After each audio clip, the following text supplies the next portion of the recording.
Hello friends, welcome back to my channel. என்ன ருசிக்கலாம். நம்ம இன்றைக்கி பார்க்க போகிற ரெசிபி ரொம்ப சூப்பரான டேஸ்டியான சேமியா ஃப்ரூட்ஸ் ஃபலூடா. இது ரொம்ப ஈஸியான ரெசிபி, அதே சமயம் ரொம்ப டேஸ்ட்டாக இருக்கும். உங்கள் வீட்டு குழந்தைங்களுக்குலாம் இந்த மாதிரி செஞ்சு கொடுங்க. வாங்க எப்படி செய்யலான்னு பார்க்கலாம். இது செய்ய தேவையான பொருட்கள்: சேமியா 1 கப், இந்த மாதிரி நல்லா நொறுக்கி எடுத்துக்கோங்க.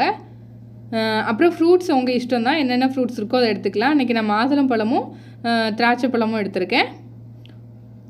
இந்த மாதிரி குட்டியாக கட் பண்ணிக்கோங்க திராட்சை பழத்தெல்லாம்.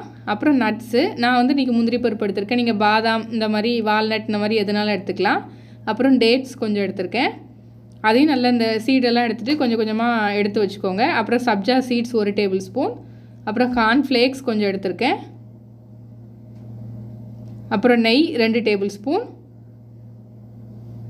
சுகர் 2 அல்லது 3 டேபிள் ஸ்பூன் ஜீனி எடுத்துக்கலாம். நான் ப்ரௌன் சுகர் எடுத்திருக்கேன். அப்புறம் பால் 1 கப், ஐஸ்கிரீம் எந்த ஃப்ளேவர்னாலும் நீங்கள் எடுத்துக்கலாம், ஆப்ஷனல் தான், எடுத்து வச்சுக்கோங்க. அப்புறம் ஒரு கடாய் ஹீட் பண்ணிவிட்டு மீடியம் ஃப்ளேமில் வச்சுக்கோங்க. வச்சுட்டு நெய் ஊற்றி நெய் நல்லா உருகி வரட்டும். நெய் நல்லா உருகி வந்ததும் இப்போ நம்ம இதில் சேமியாவும் சேர்த்துடலாம். எடுத்து வச்சுருக்கிறத கொஞ்சம் லைட்டாக நொறுக்கி சேர்த்துக்கோங்க. பாருங்கள், இந்த மாதிரி சேர்த்துட்டு இப்போ லோ ஃப்ளேமில் வச்சுக்கோங்க. லோ ஃப்ளேமில் வச்சுட்டு நெய்யில் நல்ல இந்த சேமியா வறுப்பறணும், அந்த அளவுக்கு நல்லா வறுத்துக்கோங்க. நல்லா வறுத்துக்கலாம். இப்போ இந்த சேமியாவை லோ ஃப்ளேமில் வச்சு நீங்கள் வறுத்தா தான் எல்லா பக்கமும் ஹீட் ஒன்று போல் ஃபார்ம் ஆகி உங்களுக்கு நல்லா ஒன்று போல் நல்லா வறுபட்டு வரும்.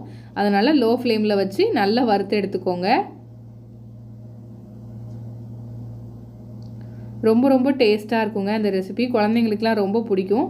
கண்டிப்பாக செஞ்சு பாருங்கள். இப்போ நம்ம நல்லா வறுத்தாச்சு. இப்போ இதில் வந்துட்டு பால் வந்து ஒரு கப் அளவு சேர்த்துருக்கேன். கிட்டத்தட்ட ஒரு 1/4 லிட்டர் பால் சேர்த்துருக்கேன்னா. அதுக்கப்புறம் சுகர் உங்கள் தேவைக்கு, உங்களுக்கு எவ்வளோ இனிப்பு தேவையோ அந்த அளவுக்கு சேர்த்துக்கோங்க. நான் வந்து ஒரு 3 டேபிள் ஸ்பூன் அளவுக்கு சேர்த்துருக்கேன். இப்போ இதை நல்லா மிக்ஸ் பண்ணி விட்டுறலாம். நல்லா மிக்ஸ் பண்ணிக்கோங்க. நல்லா மிக்ஸ் பண்ணி விட்டுட்டு கொஞ்சம் நேரம் மிக்ஸ் பண்ணி விட்டுட்டே இருங்க. அதுக்கப்புறம் இது நல்லா வெந்து வரணும். வெந்து வர வரைக்கும் அப்படியே விட்டுருங்க. நல்லா சாஃப்டாகி வரணும் அந்த சேமியா எல்லாம். இந்த பாருங்கள், இந்த அளவுக்கு வரணும். இந்த அளவுக்கு வர வரைக்கும் குக் பண்ணிக்கோங்க. அப்பப்போ கிண்டி விட்டு நீங்கள் இந்த அளவுக்கு குக் பண்ணுற வரைக்கும் குக் பண்ணால் போதும். பாருங்கள், இப்போ நல்லா குக் ஆகிடுச்சு. இப்போ இது தனியாக எடுத்து வச்சு இது கொஞ்சம் நல்லா ஆறுனதும் நீங்கள் ஃப்ரிட்ஜில் எடுத்து வச்சுக்கோங்க. கொஞ்சம் நல்லா கூலிங்காக இருக்கணும், அதனால் ஃப்ரிட்ஜில் எடுத்து வச்சுக்கோங்க. அடுத்து இப்போ நம்ம சப்ஜா சீட்ஸ் இருக்குல்ல, அதை எடுத்துக்கலாம். இப்போ இதில் வந்து கொஞ்சமாக தண்ணி சேர்த்துக்கலாம். அது எல்லாம் நல்லா முங்குற அளவுக்கு தண்ணி சேர்த்துக்கணும், அந்த அளவுக்கு சேர்த்துக்கோங்க. சேர்த்துட்டு இப்போ ஒரு ஸ்பூனை வச்சு இதை நல்லா மிக்ஸ் பண்ணி விட்டுருங்க. உடனே ஊறிடும், ரொம்ப டைம் எடுக்காது. உங்களுக்கு மிஞ்சி போனால் ஒரு 2-3 நிமிஷம் தான் ஆகும். எல்லாம் ஒன்று போல் ஊறி வந்துடணும். எல்லாம் நல்லா ஊறி வர வரைக்கும் வெயிட் பண்ணுங்கள். இப்போ இது நல்லா ஊறி வரட்டும். இப்போ நல்லா ஊறின பிறகு நான் உங்களுக்கு காமிக்கிறேன். பாருங்கள், இந்த மாதிரி நல்ல ஜெல் மாதிரி வந்துடும். இந்த மாதிரி இதை வந்து ரெடி பண்ணி நீங்கள் வந்து எல்லா ஃப்ரூட்ஸ் ஜூஸு எல்லாத்துலேயும் கலந்துக்கலாம். ரொம்ப டேஸ்ட்டாக இருக்கும். இப்போ நமக்கு நல்லா ஃப்ரிட்ஜில் வச்சு சேமியா நம்ம பண்ணோம்ல, இதுவும் ரெடி ஆகிடுச்சு. இது இந்த கன்சிஸ்டன்சியில் இருக்கணும். இப்போ நம்ம பிளேட் பண்ணிடலாம். இப்போ நான் இந்த மாதிரி 2 கண்ணாடி டம்ளர் எடுத்திருக்கேன். இப்போ இதில் வந்துட்டு நம்ம செஞ்சு எடுத்து வச்சுருக்க சேமியா பால் இருக்குல்ல, அதை வந்து இதில் கொஞ்சம் சேர்த்துக்கலாம்.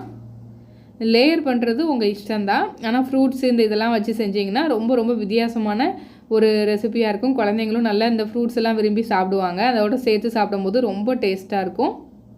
தனியாக ஃப்ரூட்ஸ் சாப்பிடாத குழந்தைங்களுக்குலாம் நீங்கள் இந்த மாதிரி செஞ்சு கொடுக்கலாம். அப்புறம் நான் இதில் இன்னொரு லேயர் சப்ஜா சீட்ஸ் நம்ம ஊற வச்சு வச்சுருந்தோம்ல, அதை சேர்த்துக்கிறேன்.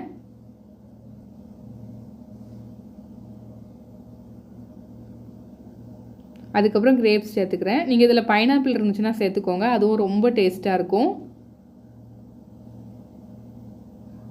இது ரொம்ப ஹெல்த்தியாக நம்ம வீட்டிலே ரெடி பண்ணிடலாம். பொதுவாகவே வெளியில் ஃபலூடா வந்து நம்ம கடையில் போய் வாங்கி சாப்பிட்றது பொதுவாகவே எல்லாத்துக்கும் ரொம்ப பிடிக்கும். ரொம்ப பிடிச்ச ஒரு ரெசிபி இது. இதை நீங்கள் வீட்டிலே இவ்வளோ ஈஸியாக ரெடி பண்ணிடலாம். பாருங்கள், சூப்பரான ஃபலூடா ரெடி ஆகிடுச்சு நமக்கு. நம்ம லேயர் என்னென்ன தேவையோ அடுத்தடுத்த லேயர் போட்டுக்கலாம். நான் இப்போ அதுக்கு அடுத்து மறுபடியும் சேமியா போட்டுட்டு அதுக்கப்புறம் டேட்ஸ் போட்டிருக்கேன், அப்புறம் நட்ஸ் போட்டுக்கிறேன். இதுக்கு மேலே மறுபடியும் கொஞ்சம் நான் ஃப்ரூட்ஸும் போட்டுக்கிறேன். அப்புறம் கொஞ்சம் கார்ன்ஃப்ளேக்ஸ் போட்டுக்கலாம். கார்ன்ஃப்ளேக்ஸ் வந்து கொஞ்சம் க்ரன்ச்சியாக நல்லாயிருக்கும் சாப்பிட்றதுக்கு. அதனால் இது வரைக்கும் நீங்கள் ட்ரை பண்ணலன்னா இந்த மாதிரி ட்ரை பண்ணி பாருங்கள். இதில் நீங்கள் ஆப்பிள் எந்த ஃப்ரூட்ஸ்னாலும் சேர்த்துக்கலாம், ரொம்ப டேஸ்ட்டாக இருக்கும். இப்போ இதுக்கு மேலே வெண்ணிலா ஐஸ்கிரீம் நான் சேர்த்துக்கிறேன். இந்த வெண்ணிலா ஐஸ்கிரீம் வந்து நம்ம சேனலில் ஆல்ரெடி போஸ்ட் பண்ணியிருக்கேன் எப்படி செய்யணும்னு. அந்த ரெசிபி வேணால் நான் டிஸ்கிரிப்ஷன் பாக்ஸில் லிங்க் கொடுக்குறேன், செக் பண்ணிக்கோங்க. ரொம்ப ரொம்ப டேஸ்ட்டாக இருக்கும், இந்த மாதிரி ட்ரை பண்ணி பாருங்கள். இப்போ இதுக்கு மேலே நான் கொஞ்சமாக சாக்லேட் சாஸ் ஊற்றுறேன். சப்போஸ் உங்கள்கிட்ட சாக்லேட் சாஸ் இல்லை அப்படின்னா, சிரப்பு இல்லை அப்படின்னா நீங்கள் வந்து இதுக்கு பதிலாக தேன் கூட ஊற்றி சர்வ் பண்ணலாம், அதுவும் சூப்பராக தான் இருக்கும். இல்லை நீங்கள் வெள்ளை பாகு வந்து நல்லா எடுத்து வச்சுருந்து அந்த வெள்ளை அச்சு வெல்லம் இதெல்லாம் இருக்குல்ல, அந்த பாகு ரெடி பண்ணி கூட அது மேலே ஊற்றி கொடுக்கலாம், ரொம்ப டேஸ்ட்டாக இருக்கும். இந்த சூப்பரான ரெசிபி உங்களுக்கு பிடிச்சிருந்துச்சுன்னா லைக் பண்ணுங்கள், ஷேர் பண்ணுங்கள் அண்ட் கமெண்ட் பண்ணுங்கள். நம்ம சேனலை நீங்கள் ஃபஸ்ட் டைம் பார்க்குறீங்களா, அப்போ சப்ஸ்கிரைப் பண்ணி பக்கத்தில் உள்ள பெல் ஐக்கானை கிளிக் பண்ணி அதில் ஆளுங்கிற பட்டனை கிளிக் பண்ணிக்கோங்க. அப்போ தான் நம்மளோட ஃபியூச்சர் ரெசிபீஸ்லாம் அவங்க நோட்டிஃபிகேஷன் லிங்க்கில் வரும். Thank you friends.